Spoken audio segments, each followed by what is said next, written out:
आपने बताया कि सनातन धर्म की जानकारी के लिए उपनिषद पढ़ने चाहिए, पर उपनिषद बहुत सारे हैं, किस उपनिषद से अध्ययन प्रारंभ करें? हाँ जी, राधास्वामी जी बताएंगे आप? जी, बहुत अच्छा प्रश्न है। वास्तव में उपनिषद तो महाराज श्री अपने यहाँ बहुत सारे, उसमें 108 को मुख्य कहा गया है। 108 में भी 11 उपनिषदों को मुख्य कहा गया है, जिस पे हमारे सभी आचार्यों ने टीका की है। तो सर्वप्रथम आपको ईशावास्य उपनिषद पढ़ना चाहिए, उसके बाद किन्नी उपनिषद पढ़ना चाहिए, फिर कठोपनिषद पढ़ना चाहिए, फिर मुंडक मांडुक्य पढ़ना चाहिए, अरण्य तृतीयक पढ़ना चाहिए, बृहदारण्यक पढ़ना चाहिए, छंदोग्य। ये इतना उपनिषद आप पढ़ लिए तो हाँ, कलि संतोपनिषद भी पढ़ सकते हैं, राधोपनिषद भी, राधिका उपनिषद भी, वैसे तो बहुत है 108। जी जी जी, लेकिन मुख्य जिसमें पूर्ण रूप से सिद्धांत आ जाता है वो 11 उपनिषद है। और ये 11 उपनिषद एक ही किताब, आपने कहा ना कई किताबें काफी उपनिषद हैं, तो एक ही किताब में 11 उपनिषद आपको मिल जाएंगे जी। उपनिषद कोई बड़े लंबे चौड़े नहीं होते, एक कागज पर एक उपनिषद आ जाता है। इस ईशावास्य उपनिषद में मात्र महाराज 19 श्लोक है।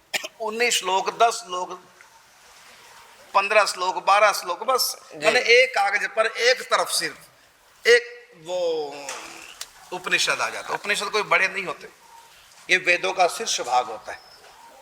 इसमें बहुत छोटे छोटे सूत्र होते हैं, पूरी महिमा बता देगी सूत्रों से।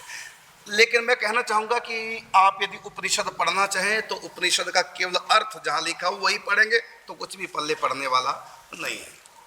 इसके लिए आपको संतों से सीखना पड़ेगा, समझना पड़ेगा उपनिषदों को। यदि किताब पढ़ने से सब कुछ आ जाए तो सारे कॉलेज स्कूल बंद हो जाएंगे। किताबें बाजार से खरीदो और वहीं MA PhD कर लो, ये टीचर क्यों? तो जब साधारण पढ़ाई भी बिना गुरु के केवल किताबों से नहीं आती, स्कूल में जाना पड़ता है, कॉलेज में जाना पड़ता है, टीचरों से सीखना पड़ता है। इसी प्रकार ये आध्यात्म पढ़ाई तो और भी कलिष्ठ है, तो इसके लिए गुरुओं से सीखना पड़ता है। फिर भी हमारे महापुरुषों ने उपनिषदों पे सभी लगभग आचार्यों ने टीकाएं कर रखे, उन आचार्यों की टीकाओं को पढ़ करके समझें।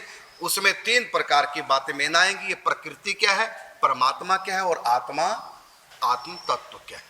महाराज जी ऐसा भी हो सकता है ये सारे उपनिषद की जो सारे गीता ही अगर पढ़ ले ना। हाँ बिल्कुल, और बहुत बढ़िया, सारे उपनिषदों का सार भगवती और उसमें जितने भी पुराण वगैरह है वो उसका भी सार है, जो साधारण जीव के लिए बहुत अग्रसर कर सकता। कहा भी है सर्वोपनिषदो गावो दुग्धा गोपाल नंदना गावो बत्सो। तो ये अगर गीता के अच्छा तरह अध्ययन कर ले और उसके अगर कुछ उपदेश अपने ऊपर उतार ले तो शायद सारे जिंदगी उसको। बिल्कुल 108 उपनिषदों का हर बात गीता जी में।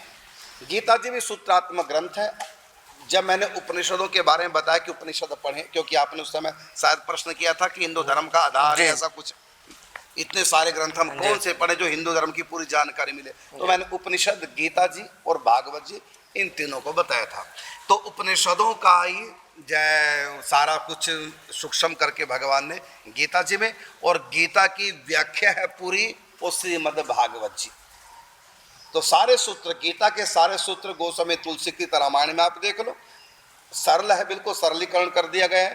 गीता जी के सिद्धांतों को गोस्वामी तुलसीदास जी ने रामचरितमानस में सरलीकरण करके बताया है, और वही सरलीकरण करके वेद व्यास जी भागवत जी में लिख रहे हैं। दोनों के सिद्धांत भागवत जी के और गीता जी के, रामायण जी के वही सिद्धांत जो गीता जी के।